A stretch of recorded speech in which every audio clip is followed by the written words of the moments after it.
evening. Welcome to our presentation of the documentary film, Kendal at Oberlin Stories, World War II. I am Mary Behm, who had the privilege of recording the fascinating interviews you are about to see with Kendal residents, John Matsushima. Would you please wave, John? Jim Sunshine, Bill Rice, and Mary Van Nortwick.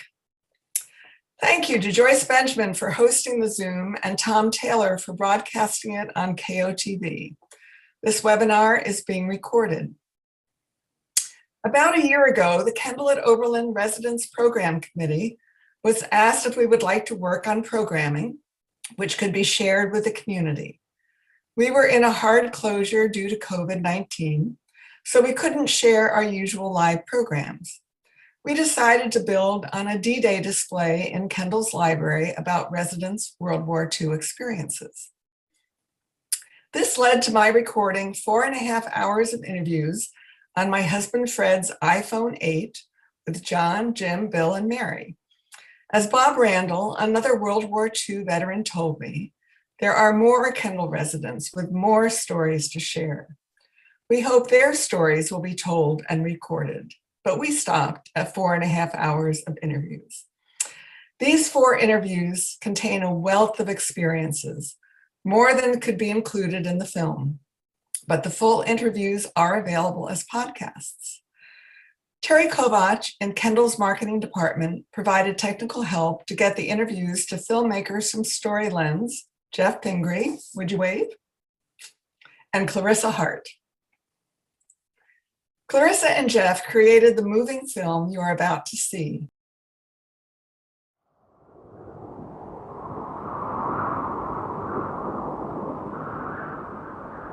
They told me one day, ordered me to go down to the end of the field where there was a German casualty.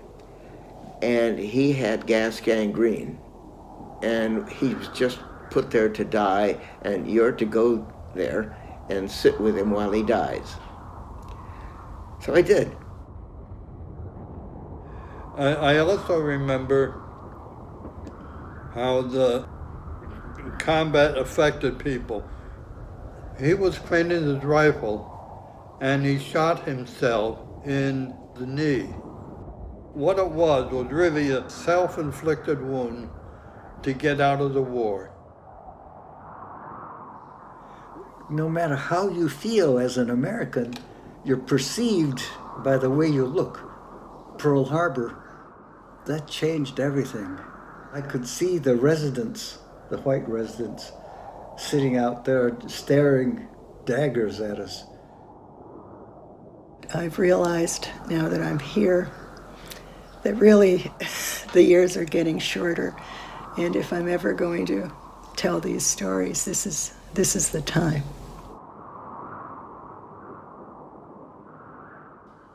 Okay, it is recording. Would you please tell us your name? Can start anytime? We're starting now. Okay.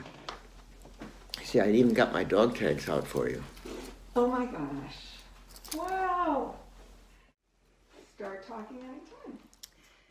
John, Akira Matsushima. I am Bill Rice. Jim, or James K. Sunshine. Well, the name I'm known by here is Mary Van Nortwick.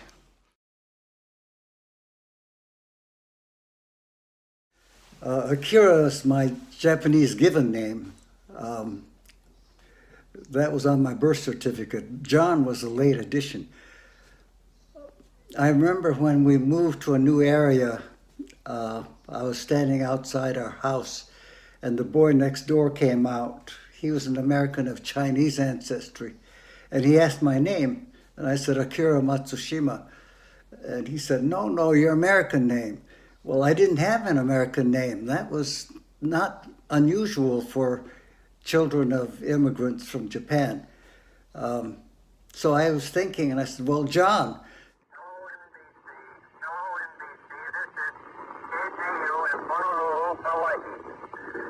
I am speaking from the roof of the Advertiser Publishing Company building. We have witnessed this morning the distant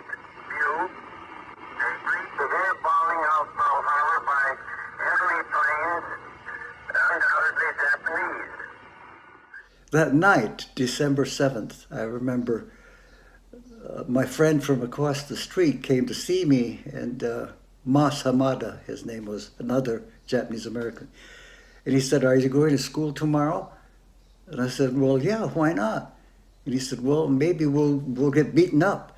I said, "Well, why? That Pearl Harbor had nothing to do with us." But he said, "Well, okay, let's go together." So we did. The atmosphere in the school was very different. As soon as we walked in, the white kids were huddled together, talking quietly. And when they saw us, they got quiet all of a sudden. And these had been our friends, up until then. And I thought, holy smoke, it changed overnight. We went to our homeroom class, and the teacher seemed to speak mainly to the white kids and didn't look at us Japanese American kids. Mr. Minch was his name. And I thought, gee, that's different. I remember earlier, I had to go to Japanese school, all of us did. But I remember, I wanted to watch the football practices at the American school after school was over, and I'd say to my mother, I don't want to go to Japanese school. I'm not Japanese anyway. I'm an American. And she'd say, "Go look in the mirror." So I'd go in the bathroom and look in the mirror, and there's an Asian face looking back at me. And I thought, well, I didn't need that as a reminder, but Pearl Harbor, certainly etched that in stone, because to everybody else, my friends at school or the administration, we were Japanese. There's no doubt. You were the enemy. It's more difficult for some than others. I remember my wife, we'd go to a Japanese restaurant, and she'd always eat with a fork, whereas I would use chopsticks. And that was, so important to her. I'd say, well, why don't you use chopsticks? It's Oriental food. It tastes better, with chopsticks. But I think that just, that identity, I think, was just too sensitive for her. On December 7th, she would never leave the house. I'm still aware, certainly, of the 7th of December when I'm out, but, probably much less so, than my wife was. Still, I think it's a very pertinent date.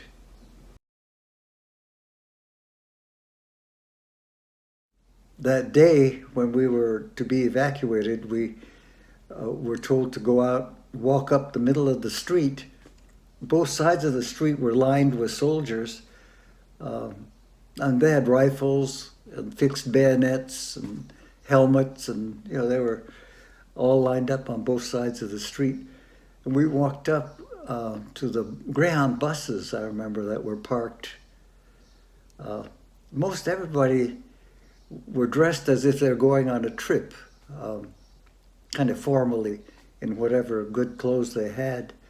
I suppose because they could take only what they could carry, so in their suitcases they had, I guess, their better clothes, and they were wearing their better clothes.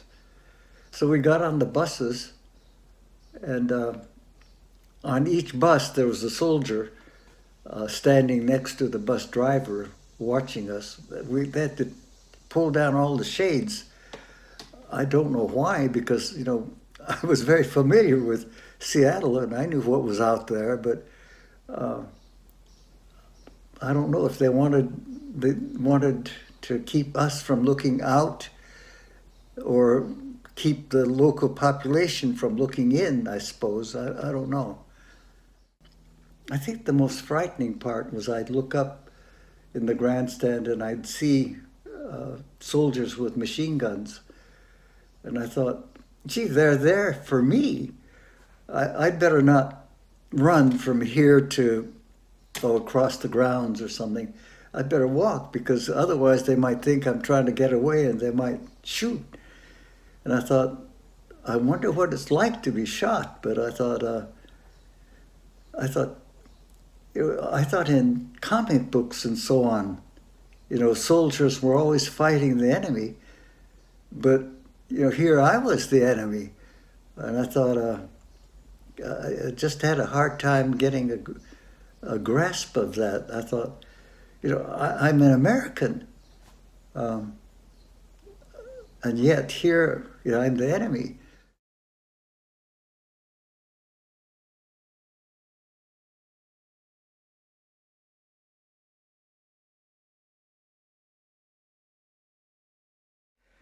I served, I was trained in the United States, and then I went abroad to the European Theater of Operations and finished the war in Europe. In the front line where the fighting is going on, there are field medics called company aid men. Their job is to try to stabilize wounded soldiers, then call for a litter. They pick up the wounded man and take him to a company aid station about 100 or 200 feet behind the fighting. There's a surgeon there. They further stabilize the patient, cut the bleeding, and so he's not going to die on the spot. Then the patient is carried back to a collecting station, which is another 100 yards back behind the fighting. The patient now is, he's tagged, and he's further wheeled back to a clearing station, which is maybe a good quarter of a mile behind the collecting stations. The clearing station puts patients in ambulances, and depending on the wound, they are either put in the ambulance and driven to an evacuation hospital much further back. If they are wounded in the abdomen or the chest or the big bone of the leg, they are sent across the field to us. And that's all we did. And this was the salvation of many people, because 85% of them lived, which is the exact reverse of what happened in World War I with these wounds. So it was an accomplishment.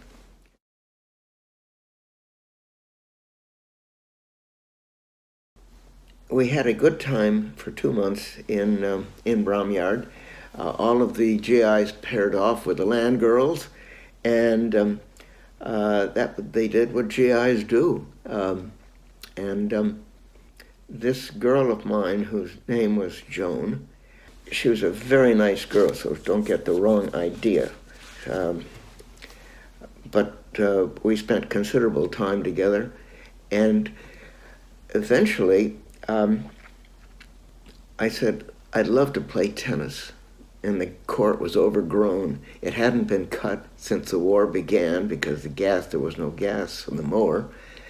And I said, I'll get some gas. So I went up to the motor pool and sweet-talked him out of some gas.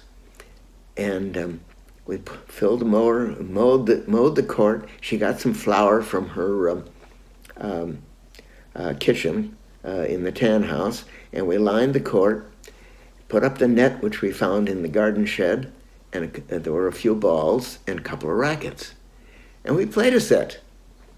And then at the end of the afternoon, we had tea beside the court with her aunt and Joan and me, and Joan and I. And that was that. Because the next morning, we said, get up, we're going. And so we did. All day, Allied heavy bombers have been operating in support of the ground troops. They have encountered no fighter opposition.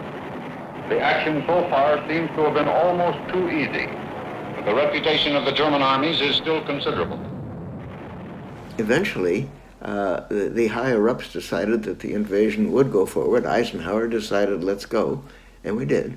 And So we steamed down the bay and around Land's End and up into the Channel. And there were the white cliffs of Dover, just like Vera Lynn predicted. And on we went until we got to the beachhead, Utah and Omaha. And when I say we, there were ships coming from every port in England, joining this enormous force. And there were battleships and destroyers and light cruisers on the edges, and there must have been 500 ships, if you could look, within sight. It was incredible. He was a young kid, but he couldn't speak English and I couldn't speak German, except I knew Ja and Nein. So, and Schmerzen, help. Does it hurt? Schmerzen. And he would say, yeah. And that was it. But I sat there all night while he moaned, and I gave him water, and that's all I could do for him. And at the end of the night, he died. So I got up and went back to surgery. I had no trouble coming back to America and getting transition. I just picked up at Oberlin right where I left off. We all did.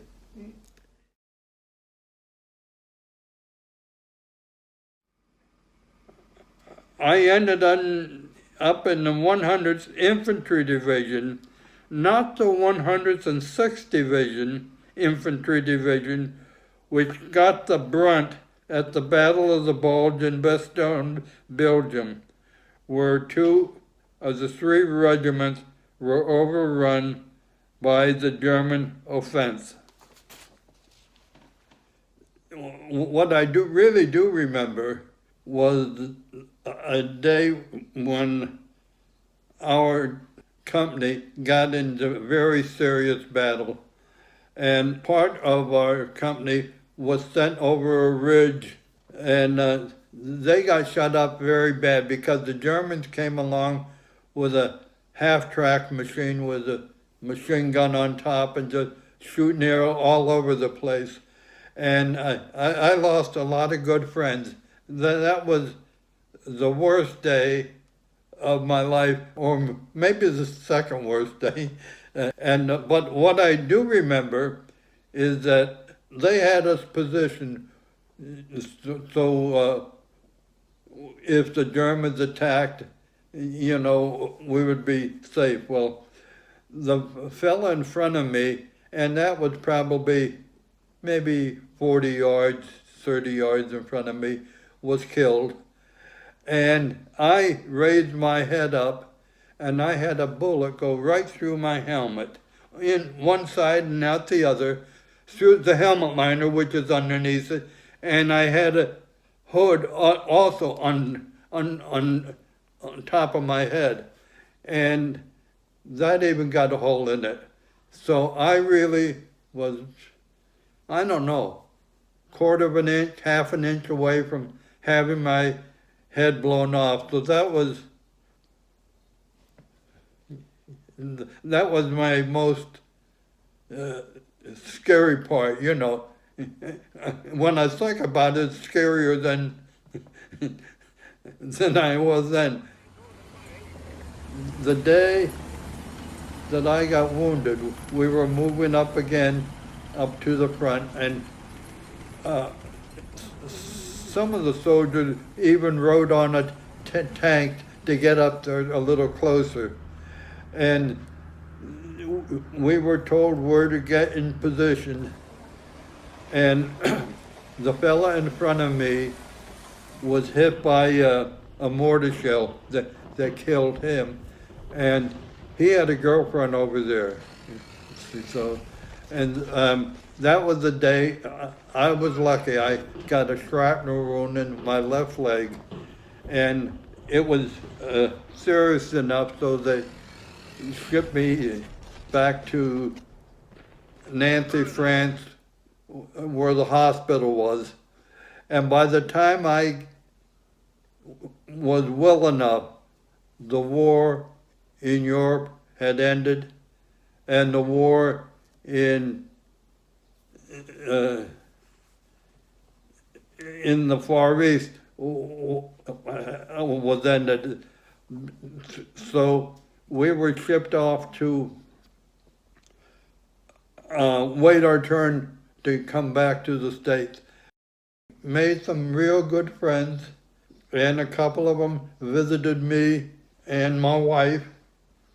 So years later, which was great.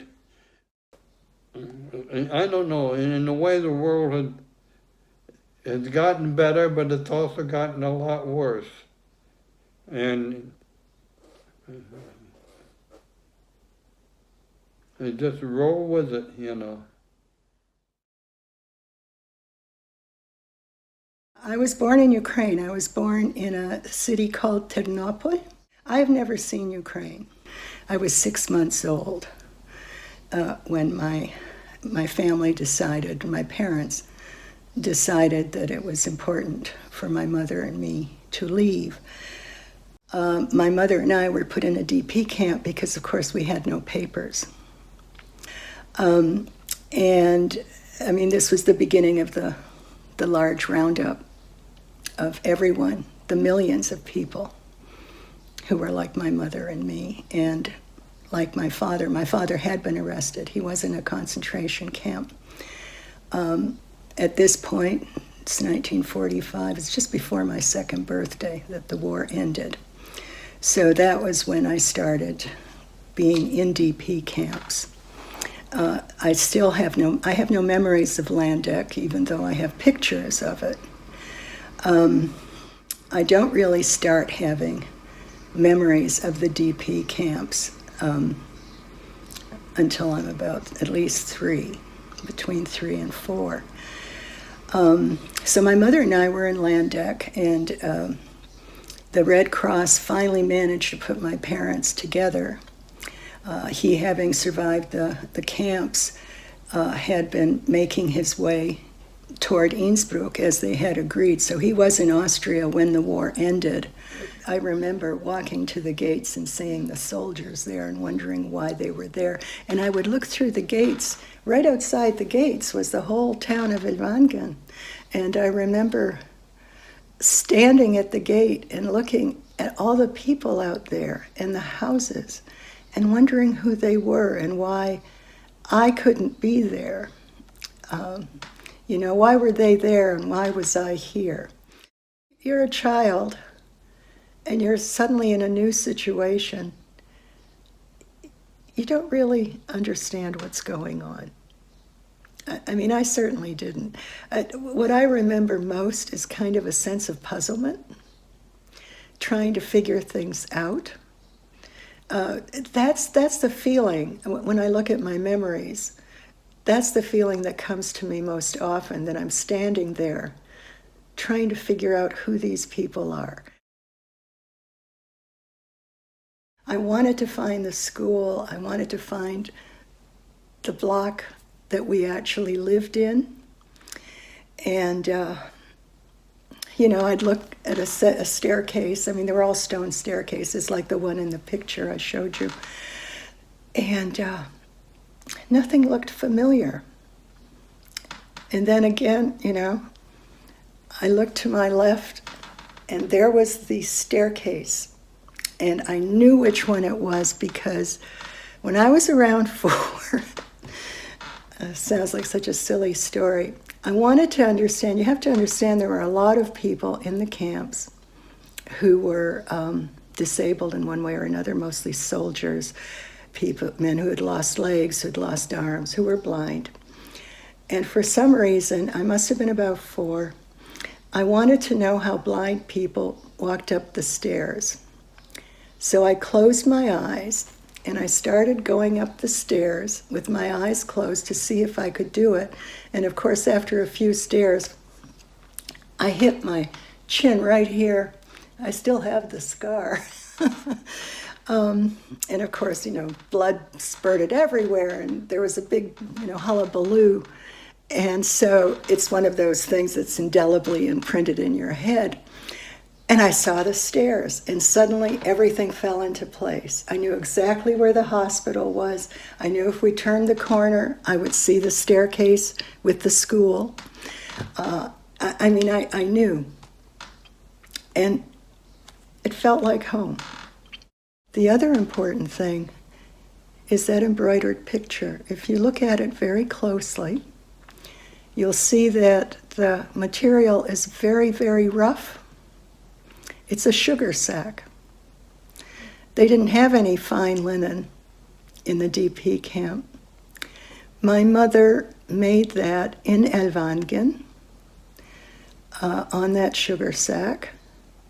I remember her working on it. I remember asking her, she was sitting on her bed, and I asked her what she was doing. And she said, I'm making a prayer that somehow Mary will help us find a home.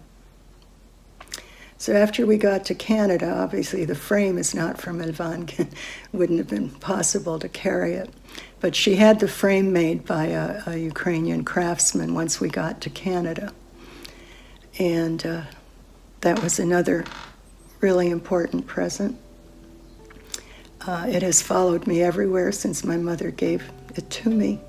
And of course it hangs here.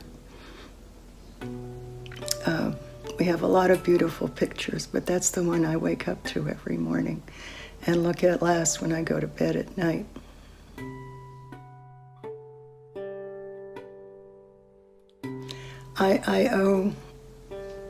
I can't imagine what kind of a debt to both my parents. So many people perished, civilians. I hope in some way my life has been able to give back.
Thank you, John, Jim, Bill, Mary, Geoff, and Clarissa for making this wonderful film.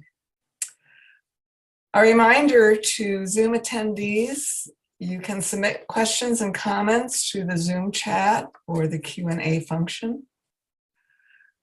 While we wait for those, interviewees, is there anything you would like to add to the portion of your story which was included in the film, because so much of what you related in your interview could not be included?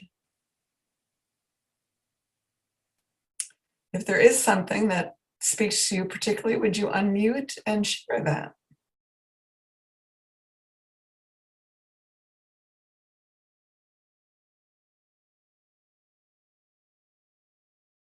Mary, would you unmute, please? Sure. One of the things I think perhaps I could clarify a little bit is the nature of the camp in Ellwangen that I talked about most, because that's the one I remember the best. It was one of several Nazi army camps during the war that were converted into displaced persons camps after the war. Ellwangen itself was converted in 1946, and it was open until 1951.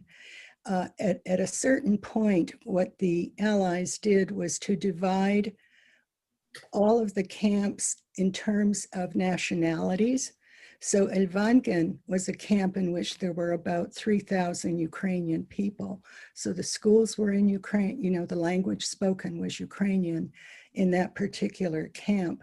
But also I wanted to clarify that this was a block of army buildings, not part of the town. It was huge and almost as big as the city itself, which we were never allowed to enter. And like most displaced people, we went to at least 3 or 4 different camps before we finally found a place that would take us in. There's a question to follow that, Mary. What was the situation that you and your mother escaped from, and how long were you in camps? Well, I'll answer that last one most easily.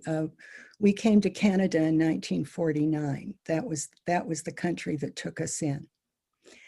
Finally, we almost ended up in Brazil, but that I'll save that for another time. At any rate, so we were in the camps for 4 years in the various camps. And what was the situation that had us leave? Well, at 1944, it was very clear that the Soviets were coming on strong. And I think that my parents in particular were really not interested in being in what became the Soviet Union. Also, I was 6 months old. My father really, I believe, was concerned that as the Soviet army moved in, it would be a dangerous place. And my mother had an uncle, my granduncle Michael, who, when the war broke out, had been teaching at the University of Innsbruck. And so my parents agreed, my father stayed behind. My parents agreed to make their way to Innsbruck. And if they both survived, that was where they would try to meet up. So that's why we left Ukraine. And another question for you, Mary. We saw a photo of you as a little girl in an exquisite and elaborate folk costume. I assume your mother lost everything when she had to flee. Did she make that costume after you emigrated? She made that costume in the DP camp. That, I believe, is my 4th birthday. There, you know, photographers and journalists and so forth would come through the camps because the camps, frankly, needed publicity. You know, people only pay attention if you're in the newspapers a lot. So, you know, the camps would try to focus on certain stories. And so there'd be photographers around, and like other people, my mother would ask them to take pictures or to get the pictures that were official. One of the pictures, the stairwell, that's the entire faculty of the school. So that was an official picture taken by some professional photographer. And that's why I have a photograph. My parents didn't have cameras. At any rate, my mother is a great seamstress. I'm so happy that that embroidery was included in the film. It truly is one of the most important things I own. And so everything I'm wearing, except for the fake flowers, she did not make those, my mother made. Wow. And John, we have a question for you, if you would please unmute. The question starts with, thank you for sharing your experience. I've been so sad to see all the anti-Asian acts of hate happening across America. How has it been for you seeing that happen? Do you see a connection to the Japanese internment camps during World War II? You need to unmute, John.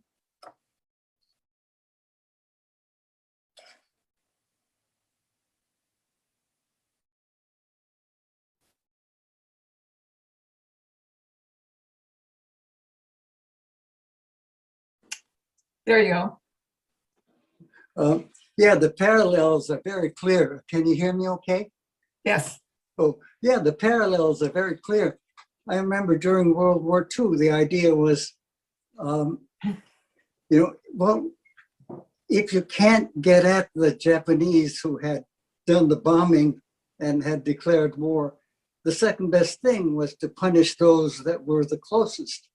And we were the closest, and we were here on the mainland and at hand. And it really doesn't make any sense, but much of it is a kind of scapegoating, a displacement, really. You can't get at the enemy, so let's look at the closest thing that looks like the enemy. And I think it's the same thing with the COVID-19 cases, where people are very angry, at the Asians, at the Chinese in Wuhan, China, where the virus is supposed to have originated. But they can't go over there to beat the heck out of them. So the nearest Asian-looking person is handy, so let's get them. It's much the same phenomenon as the person at work who can't talk back to his boss, so he goes home and he kicks the dog, or he fights with his spouse. It's a common mechanism, and I think it's there throughout history. And there's another question for you, John. What did you do as a draftee into the American military? May we ask how you felt about being called into service? Oh, I think at that age I was pleased. I was in the community at that time, going to university. But I thought, no, that's what a man is supposed to do. Back in camp, there was a lot of bitter feeling among many of the fellows. The idea that how could they ask us to volunteer or to be drafted, when they placed us in concentration camps. And many were saying, sure, we'll go happily, but restore our civil liberties first. That was a major issue in camp. I was thinking, well, I was only 17 at the time when I was in camp, but I thought, well, if I get drafted, I would go, but I certainly wasn't going to volunteer. They were taking volunteers at that time for a segregated unit, a Japanese-American unit. And I thought, well, I would volunteer if it were an integrated unit, but a segregated unit of all Japanese Americans, I thought they're going to push right up to the front anyway. And I didn't want to be a part of a suicide squad. But later, when I was out in the community going to college and I was drafted, no, I thought that was my obligation and I should do well. In fact, I tried very hard once I was drafted, because the reputation of the Japanese American unit in Europe had spread through most of the army. They had won the respect of most of the GIs. And so I thought, well, I've got to hold up my end. I've got to do well. So I tried very hard. I found the army, well, a pretty good experience. I thought there, it didn't matter too much if I was a different race. The whole idea was if you could soldier as well as the other guys, well, that was okay. And if you did better, well, that was even better. I thought it was good to be able to be rated on that basis, not on the basis of what I looked like. Thank you. Jim, if you would unmute, there are several questions for you. One was, what was it like doing medicine and surgery after just one semester at a liberal arts college? Was that usual among personnel in the field hospitals? And what sort of training did you have? Did you choose that, or were you just assigned? No, I was just assigned. The Army doesn't offer much in the way of choice. Let's see. The enlisted technicians in the Army are usually trained in camps for a matter of a week, several well, 3 months anyhow. And however, I was not one of them. I went to a camp up near Rockford, Illinois, Camp Grant, and joined the 42nd Field Hospital without any particular technical skills. When we got to England, they suddenly decided that the field hospitals were going to go in the invasion by boat instead of by glider, and they expected to have enough casualties so that they needed more technicians. They took me and a great number of other people, and sent them to a town in England for 10 days of surgical training. Now, this was on top of the normal surgical training that we had had. A surgical technician in World War II was under the thumb of an operating surgeon, and he does what the surgeon needs doing. And some of them are scrub technicians and scrub right along with the surgeons, and others are circulating technicians and work in the operating tent to do whatever it is surgeons require as they proceed to do operating on casualties. Does that answer the question? Oh, did you hear that, Mary? Yes, I think that does answer the question. Thank you, Jim. And then there's a follow-up about your British tennis partner.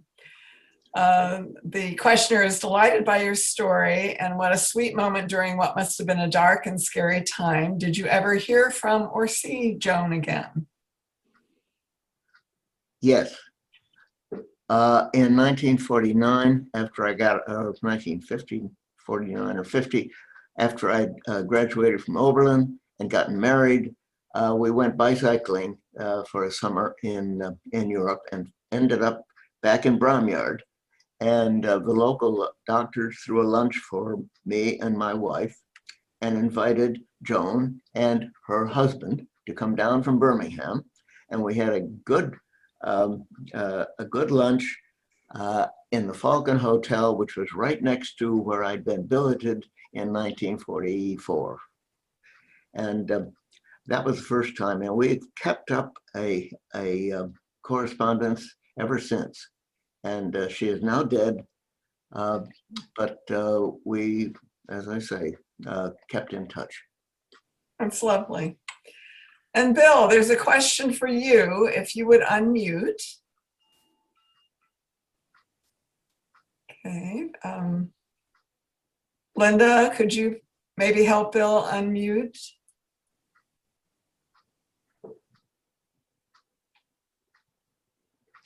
Shall I mute myself back? Sure. Oh.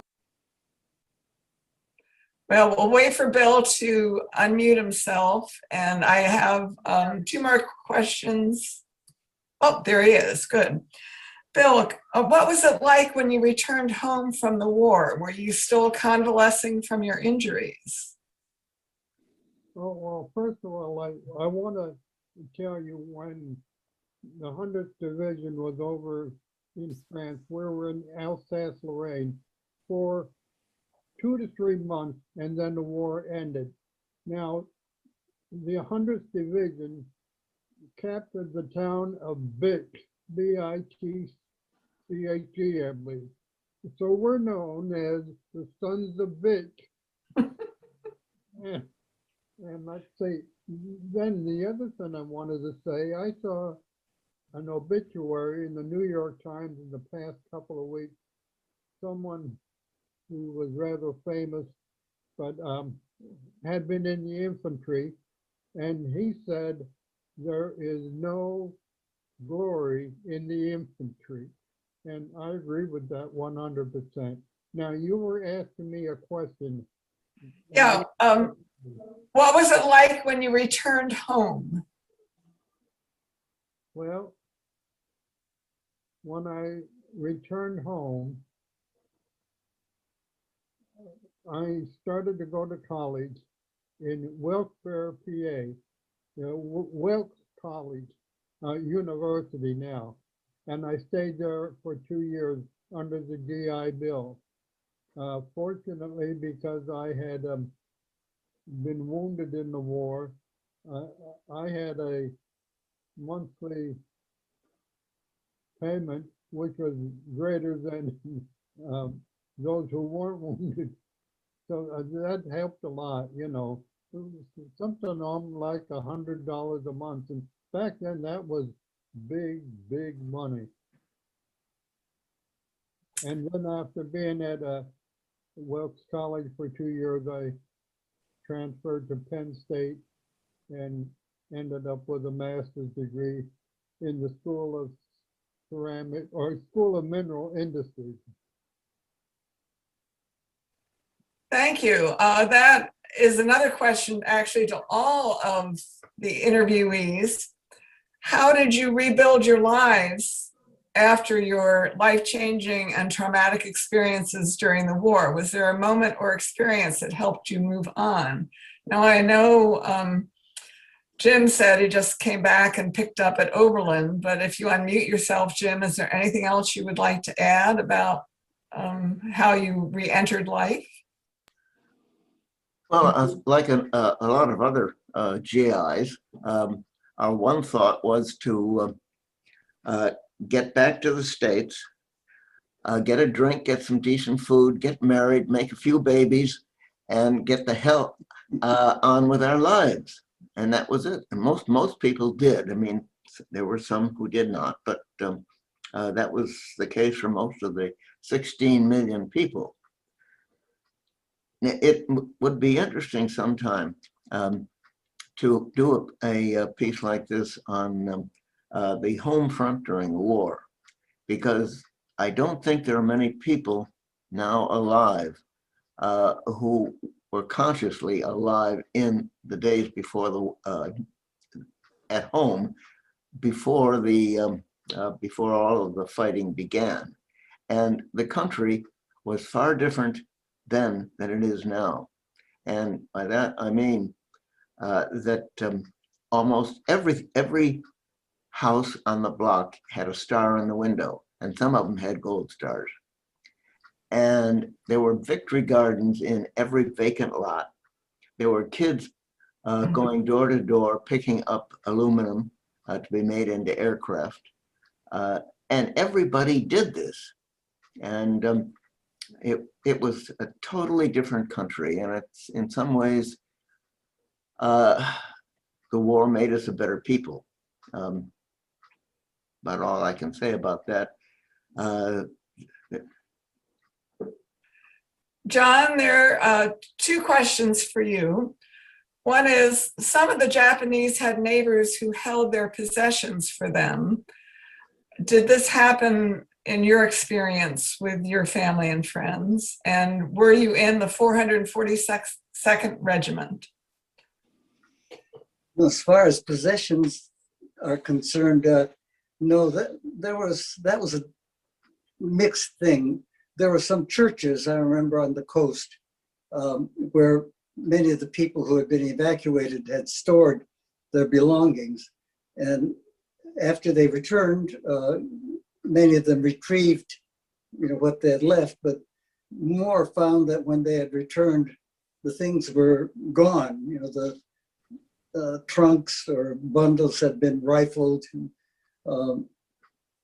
gone through, and things were missing. Our family had very little anyway, so they didn't store anything. So I suppose what happened was that they lost everything anyway at the evacuation, and they didn't leave anything behind, so that wasn't an issue. I forgot what the second issue was, second question. Were you in the 442nd? Oh, no, the 442nd had disbanded at the time I was drafted. Actually, I was in an integrated unit. at Fort Lewis, Washington. It was the 717 Tank Battalion, which was attached to the 2nd Infantry. That's not of particular significance, but to most people, but that was one of the first divisions to go to Korea when the Korean conflict broke out. Fortunately, I had been discharged by then, but I was worried about those guys because I thought, gee, I knew them, and they were not very adept at operating the equipment that they had, with the tanks and the half tracks and so on. And I thought, oh, gee, I hope they made out okay.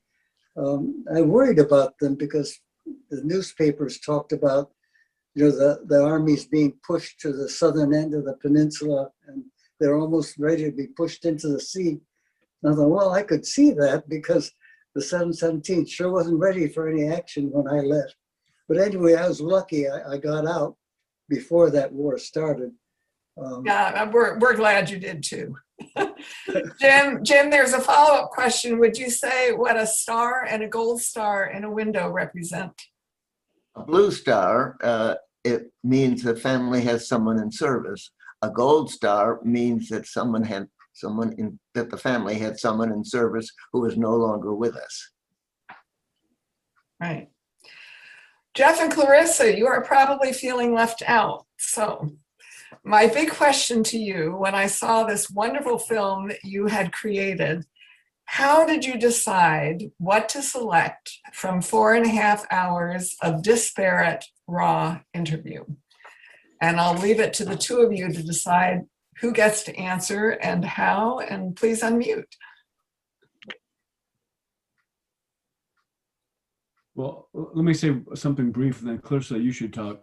Clarissa and I work for this group called StoryLens, which made the film, and Clarissa did most of the fine editing.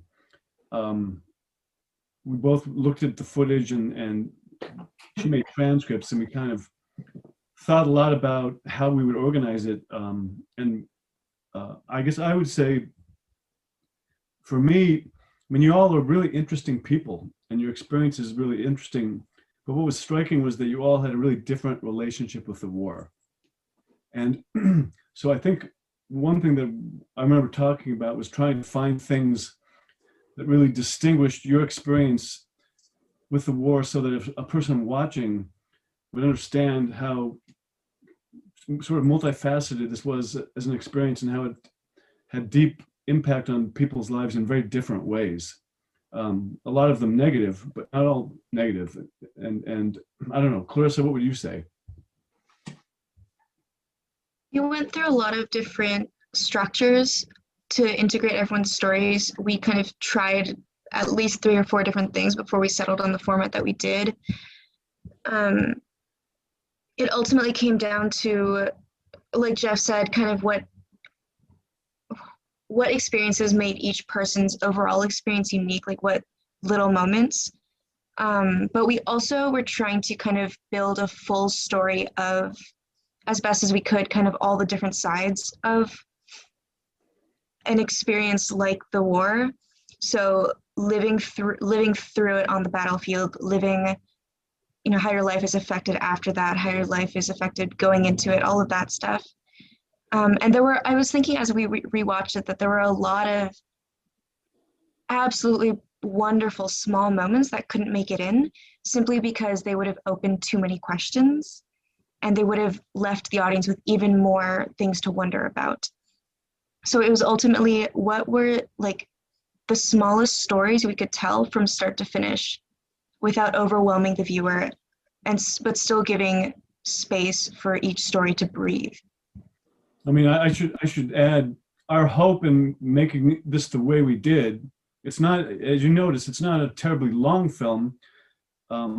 It's not too short either, but our hope was that it would allow someone to watch it and really engage with a lot of different parts of the experience for these different people in the film, but also it would make them interested in wanting to learn more, which is, I think, how this has been set up, so that if you want to follow each individual stories and learn more, there's a lot of material there, and it's all really interesting. Yeah, Yes, the full interviews will be available at Kendal's website as podcasts. And I urge you, they are fascinating. As Clarissa said, there are so many wonderful stories that are not in the film that I think you will find as interesting as they are. The question is, where can we find the podcast? My understanding is that this film and the podcast will be available on Kendal at Oberlin's website under the Community Life button. Terry Kovach is the one who is organizing this, and we were keeping the material private until after this world premiere, when the Kendal family gets first crack at this and has this wonderful experience of the question and answer as well. There is a question why I was interested in making this particular film. It's what we could do during a pandemic. And my question to Clarissa and Geoff is, what got complicated in this, since I don't know that you could work together. I don't know if you were both still in Oberlin. I know Geoff spent a lot of time in Utah during this. It was very difficult to do the filming. We were in hard lockdown. I got use of a guest room here at Kendal. I had to be across the room from the interviewees. I set up the iPhone first, duct tape to a GoPro because we didn't have the right equipment.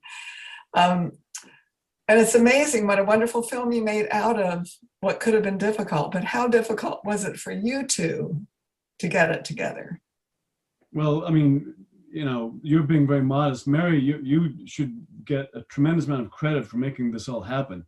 And, you know, it wasn't as easy as you just set the phone down and people start talking. I mean, Mary is actually very good at interviewing. That became very evident if you look at what the interviews were like. But it was very difficult for us to get the equipment to her.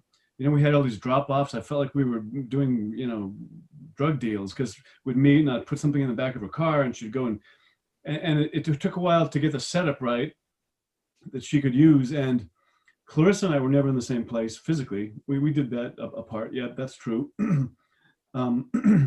I don't know. I mean, I think in a way it made it, I don't know that it took much away from the experience. I think it made it more complicated and a little slower. But, you know, again, the four of you who were in the film, I was really just struck by how courageous and honest you all were, because the interviews were really compelling because of that. I don't know, Clarissa, what's your take on it? I think it definitely went slower for our end, especially because the interviews as a whole are so complex and there are so many different ways to do it. A lot more time was spent coordinating how we were going to talk about it rather than coordinating the actual film, unfortunately.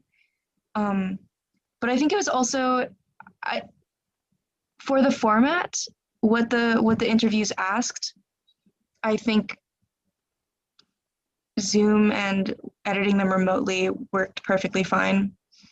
I think if we were able to remake this, I think it would be fascinating to,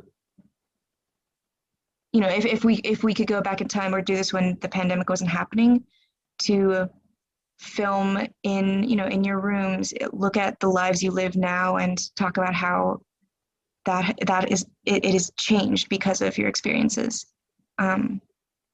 But I think we did the best we can, and yeah. So she did it all with. Well, I think you did a wonderful job. And as somebody has just put in the chat, I want to come and spend the day with all of you, asking questions and hearing more stories. And isn't that the goal of a film and of interviews, to have people so engaged with their subjects that they want to come and meet you in person? And someone asked, the podcasts are audio only. they take up too much bandwidth. As Jim Sunshine knows, he gave me some flash drives, and they were, I don't know, a tenth of the capacity that we needed to put his interview on it. But the interview of a talking head with a couple of pictures in the background is still wonderful in audio only. I think you'll be happy with that. I do not see any more questions in the chat or in the Q&A. There were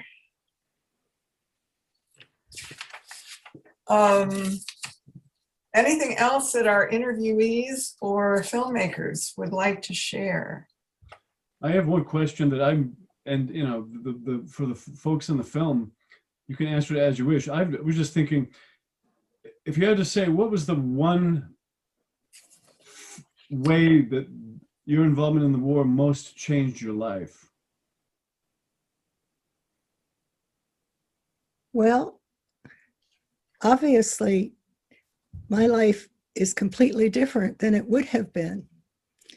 I mean, when you're a refugee, you're really running away from something and you don't know where you're going. I mean, I wouldn't have grown up in Canada. I probably wouldn't have met my husband and moved to the United States. I would have been a completely different person. I often think about that opportunity that we had to go to Brazil instead of Canada. And I think, well, then I would have grown up speaking Portuguese and have a completely different name again from Mary Van Nortwick. And so I have no idea who I would have been because I was only 6. My entire life was ahead of me, and there were so many different paths that my parents might have taken, including staying in Ukraine. So it's kind of miraculous to me, you know, that we survived and that we thrived.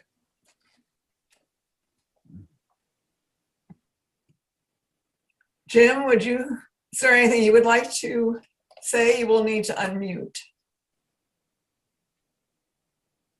You're unmuted. I think I'm unmuted. Oh yeah, John, you are, and then John, how about you first, and then Jim? Okay. Oh, no.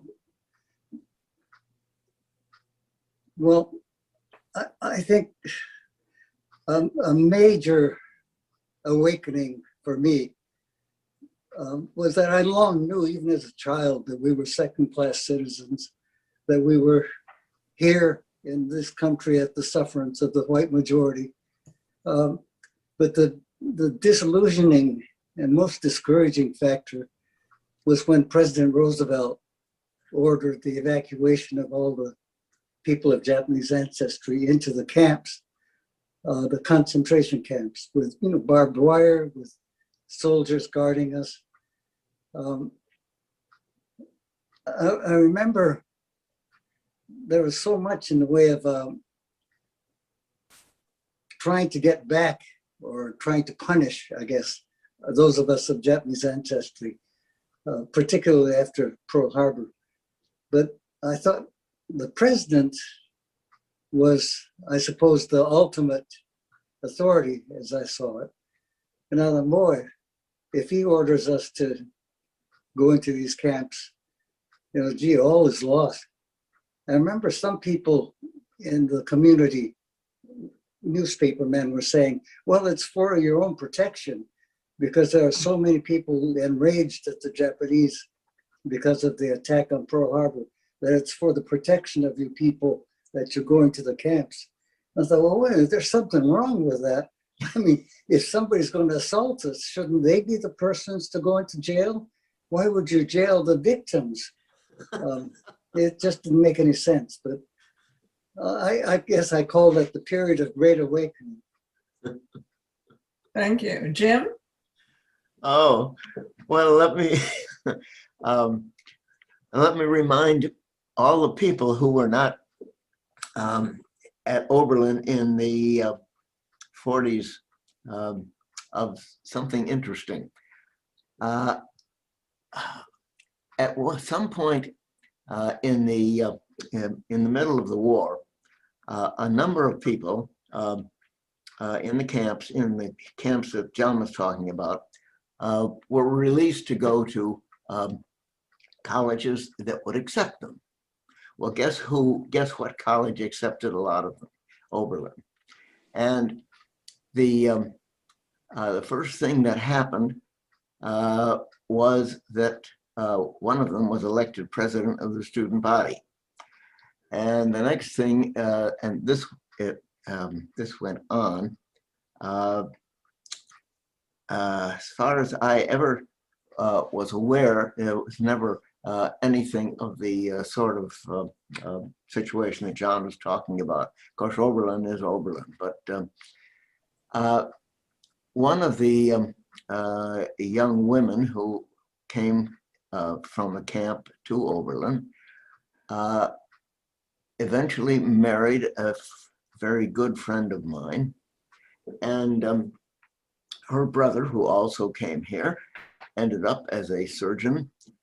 And I don't want to give away too many tales, but in the end, the young Japanese American woman married my friend, and eventually took care of him when he had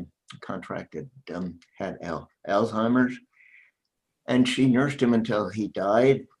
And she is still alive today, and she's in her late 90s, as I am. And it's a strange and wonderful thing that happened in this college, and it's worth mentioning. So I did. Thank you. Bill, you are muted, but is there anything you would like to say in answer to Geoff's question? Did the war, what changed you the most in the war? Hear me okay? Speak up just a little more, please. Yeah. It's not like, Yeah. okay. Well, I moved to Cleveland, and I joined a big church in University Circle area, and that was it turned out to be an absolute wonderful church. But when I joined that church, all the elders were white, and of course they were men, and we didn't have any blacks in the congregation, but things kept changing, and we finally ended up with black ministers, female ministers. Church of the Covenant, that's where I met Mary Jane. So that's where my life really started. And that was a very big turning point in my life. And I still listen to the services on YouTube. It's just a wonderful experience. I could talk for hours, but I won't bother you with that. Yeah, because our time is up, but Clarissa and Geoff, did making this film change you at all?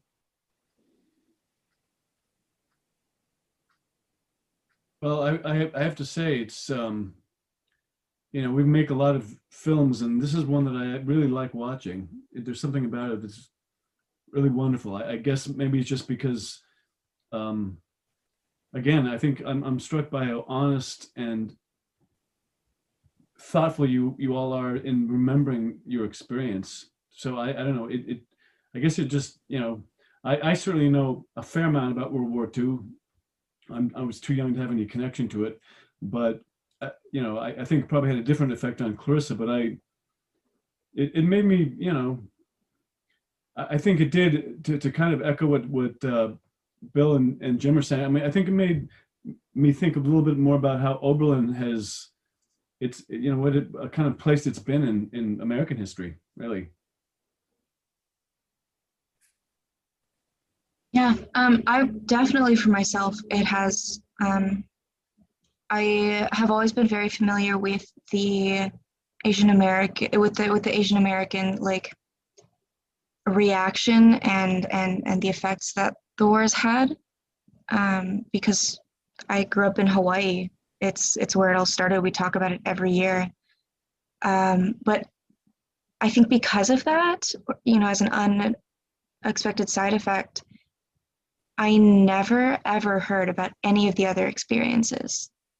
I had no idea, absolutely none, that there were refugee camps that lasted for years and years after the technical end of the war. No one in Hawaii, no one who talks about it ever talks about being in the war, whether it's a medic or as a soldier. So it was fascinating to me to hear about some of the reasons and the expectations that went into and came out of everyone else's experiences about it. Well, I know I felt honored to hear your stories.